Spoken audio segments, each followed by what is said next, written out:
Hello, everyone. Democrats in Congress failed to act in the best interest of Americans hardest hit by this pandemic. Amid inaction, President Trump stood up for every American who, through no fault of their own, needed relief. Politics, as usual, should find no place during this pandemic, but Democrats rejected multiple clean bills to provide relief. The American people are tired of games, they seek leadership, and President Trump delivered. This weekend, President Trump took executive action designed to provide the relief Democrats have denied to those who need it most. Through 4 executive orders, he took the following steps. On the payroll tax, he deferred payments of the employee portion of certain payroll taxes from September 1st through the end of 2020. On unemployment assistance, states will provide 25% cost sharing, amounting to a total of $400 per week in benefits through the end of the year. And then third, he extended the eviction protections. President Trump will direct HUD to prevent evictions resulting from financial hardships caused by the virus, doing everything in his executive capacity to make sure those renting and those homeowners are protected. Finally, on student loans, he extended 0% interest and suspended loan payments through the end of the year. The bottom line is that these actions will help Americans. President Trump is for the American people, and Democrats failed to deliver. Also, earlier this year, hundreds of Americans, working men and women at the Tennessee Valley Authority, the TVA, were told that they would lose their jobs to lower-paid foreign workers imported from abroad, and then suffer the further indignity of training their foreign replacements. President Trump boldly and resolutely intervened in defense of these hardworking Americans, rallying to their case, rushing to their aid, and taking action to restore their jobs. He invited laid-off workers and their representatives to the White House, and then he fired the chairman of the board of the TVA and one other board member. President Trump offered an ultimatum. The firings would continue until the cruel and heartless decision to fire the hard-working Americans was reversed. TVA did reverse. Layoffs have been canceled and tech workers have been rehired. In the words of Gay Henson, president of the Engineering Associates IFPTE Local 1937, the labor union representing the 2,200 highly skilled professionals employed by the TVA. In Ms. Henson's words, the president's personal intervention saved these jobs, restored the workers to their rightful place, and set TVA on the path to returning to its mission of service to both the workers at the TVA and to the people of this country. And with that, I'll take questions. Yes. Kayleigh, thank you. Starting right there with the president's actions over the weekend, how quickly can Americans expect to see that extra $400 of unemployment insurance? So we hope to see it quickly and close to immediately. I don't have an exact readout for you on time, but a lot of this will depend on states and them applying, because as you know, it's 75% federal government covering and 25% the states, and they can use CARES funding or even existing unemployment funds for that $100, but it will require an application process. And given that part of it is up to the states and the application process, is it possible that there will be a delay and that some individuals won't see this relief at all? We will be working around the clock to make sure there's not a delay, but any delay that does exist, it's important to note where that delay and the responsibility rests. And it's with Nancy Pelosi and Chuck Schumer, who they were offered a clean extension, not of $400 of unemployment benefits, but $600, and it was roundly rejected by Democrats. So this president stood up for the American worker at a time when Democrats refused to do so. And just to be very clear, you're saying that you're going to work around the clock. You want it to get to Americans quickly.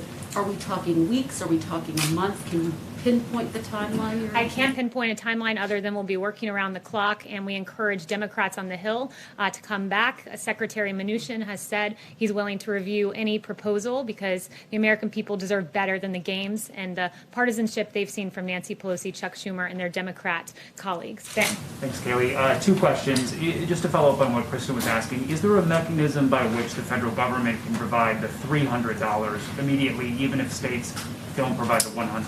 Well, it's important and, in fact, required by statute that 25% of that money be provided by states, and the 75% is what we can do from the federal government side. I would note states can look to CARES Act funding as a way to bring that $100 forward. They can also look to the general fund, but we will be pursuing every creative way possible to make sure that the preeminent priority prevails, and that is making sure that this money gets to America's workers. And then the orders that the president signed, that doesn't address funding for small business businesses or for schools or stimulus checks. Does he still want legislation to address all of those things? And is he willing to negotiate with Democrats? He absolutely would love to see both of those things. School funding is very important, and he's been for second round of direct payments. So we encourage Democrats to really negotiate with us in good faith. So far, they have not done so. In fact, moving further away from us rather than towards us. Negotiations work by coming towards one another, and it's incumbent upon Democrats to do that. They say they've come down from $3 trillion to $2 trillion. Is the White House willing to go up from one to something else? They've still put in several non-starters. They've never put forward a serious proposal. And the notion before they claimed to have come down, they actually went up, and then they wanted $100 billion in school funding. We said, okay, we'll give you more than you asked for, $105 billion, to which was no longer acceptable. So they've been fundamentally unserious with each and every one of their offers in this negotiation. Yes.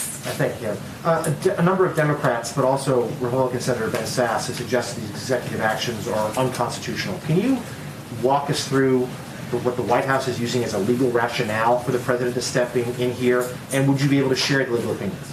Yes, I absolutely can do that. First, I would note that what we are doing is entirely within the executive capacity of the president. On student loans, Section 2A, 2 subsection A of the Higher Education Relief Opportunities for Student Acts of 2003, which is 20 U.S.C. 1098BB, authorizes the Secretary to waive or modify provisions of student financial assistance programs to ensure that individuals who have been affected by the national emergency are not worse off financially. There's another statute for that one, Section 432 of the Higher Education Act of 1965, which gives broad authority to the Secretary. On unemployment, the Stafford Act, 42 U.S.C. 5174, says the president, after a state applies for it, can provide assistance to people who have been adversely affected by a major disaster. These are often known as other needs assistance, or ONA.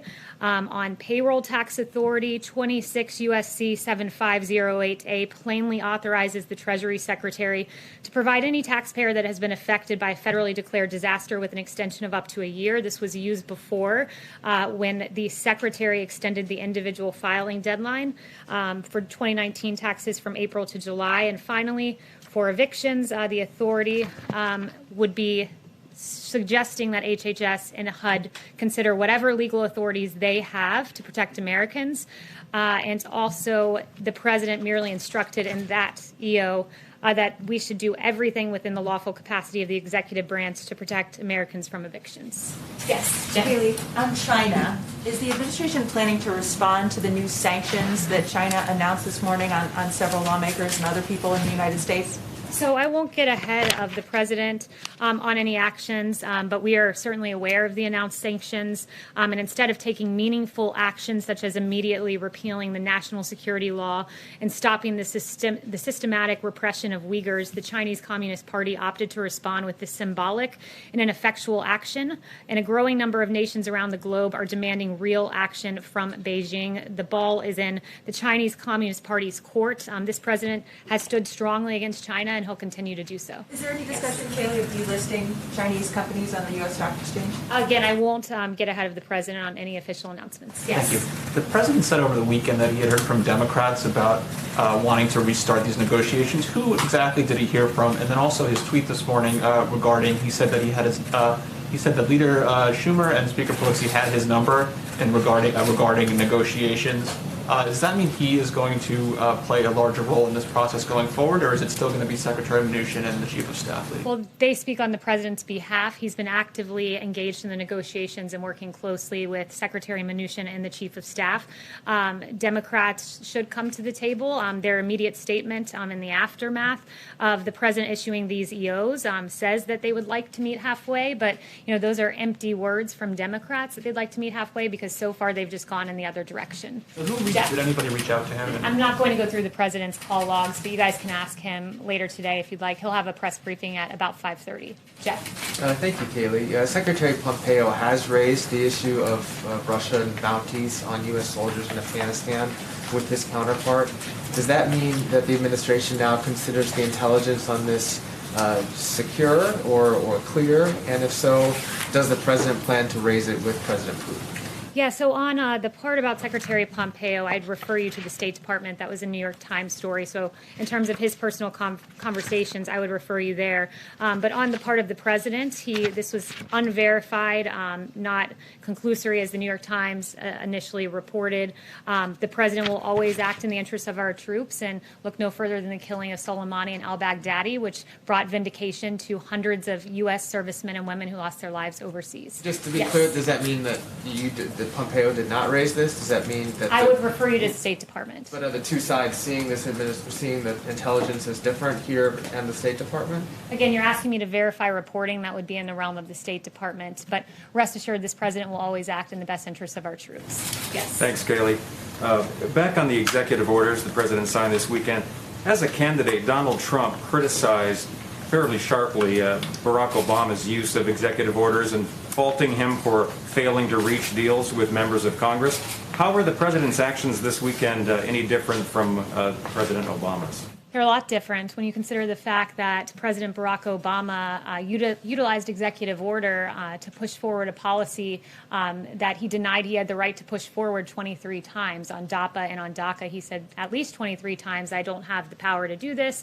And then he went on to do just that. I've already listed out and enumerated the various legal authorities on the part of the president. And in terms of deal making, I would note that the CARES Act was landmark legislation, at really the height of this pandemic, that brought relief to the American people, and that was negotiated within 1 week from first drafting to enactment. And by comparison, if we want to go back to President Obama, the American Recovery Act during the Great Recession took roughly 3 months from inception to enactment as law under single-party control. This president managed to push the CARES Act through divided government, a very big accomplishment on the part of the president. Yes. Kayleigh, the deal that the president announced late last month with Kodak to make new drugs in the United States is apparently on hold now amid allegations of insider trading. Is the president concerned that his infrastructure here is being misused, that the Defense Production Act funds are potentially being misused? Would he pull the plug on the Kodak deal? And what does it say about the safeguards that you have in place that this potentially could have resulted in insider trading? So first, the president will always act in the best interest of the American people. As you noted, as soon as we became aware of these allegations, the International Development Finance Corporation said that the recent allegations of wrongdoing raise serious concerns. We will not proceed any further unless these allegations are cleared. The president has strong faith in the process here. We've used the DPA more than 30 times to increase production, and it's been to great effect when you consider in the stockpile. We've seen vast increases, tripling the amount of N95s, tripling the number of gowns, 4 times the number of ventilators on hand at 69,000, and we'll have more than 10,000 more by the fall. So this president has used the DPA effectively, but we're certainly aware of the Kodak allegations and take them seriously. Would he pull the plug on that deal? I'll leave that to the president, but he takes these very seriously. We won't speculate as to what that investigation finds. Thank you. 2 questions, if I may. The president just tweeted that Gettysburg would be one of the 2 sites he's looking at. What can you characterize the message that he'd want to be sending with that choice, if it was that choice? Yeah, I won't get ahead of the president as to what his convention speech will look like, but the president has done a lot to bring this country together. We've faced unprecedented challenges, and he's worked to make sure that the American people are best equipped and taken care of to rise above the challenges that we face, and he has a strong record of achievement that he'll be touting on that day. Sorry, the other question, if you don't mind. Is there a message to the protesters in Belarus? Is the president looking at that? Is he supporting them? Yes, so we are looking at that, and we're deeply concerned by the Belarus presidential election. Severe restrictions on ballot access for candidates, prohibition of local independent observers at polling stations, intimidation of opposition candidates, and the detention of peaceful protesters and journalists have marred the process, and we urge the Belarusian government to respect the right of to peaceably assemble and to refrain from use of force. Yes. Thanks, Kayleigh. Is the president willing to provide some aid for states and local governments, given that the administration is asking states to pay for a quarter of the National Guard assistance and now a quarter of the unemployment benefits? Yeah, the president's always been clear here that, he wants to support state and local governments, but only for COVID-related matters, and he doesn't want to bail out blue states that had structural problems long before this. So that's where his priorities lie. Yes. Hi, I have two questions, one from somebody who can't be here today. But first of all, the president also just tweeted student athletes have been working too hard for their season to be cancelled. So does he disagree with colleges cancelling sports, and how would he guarantee their safety if games did go ahead? Yes, I spoke to the president in the Oval Office about that just before walking out here, and he is very much would like to see college football safely resume their sport. And as he mentioned in that tweet, a lot of these college athletes, work their whole lives to get, 4 years. Sometimes if they're redshirted an extra year, if they're lucky, they work their whole lives for this moment, and he'd like to see them have a chance to live out their dreams. And a question from Anthony Leake of the Chronicle Fashion Guide. Do you have any reaction to the resignation of the Prime Minister and Cabinet in Lebanon?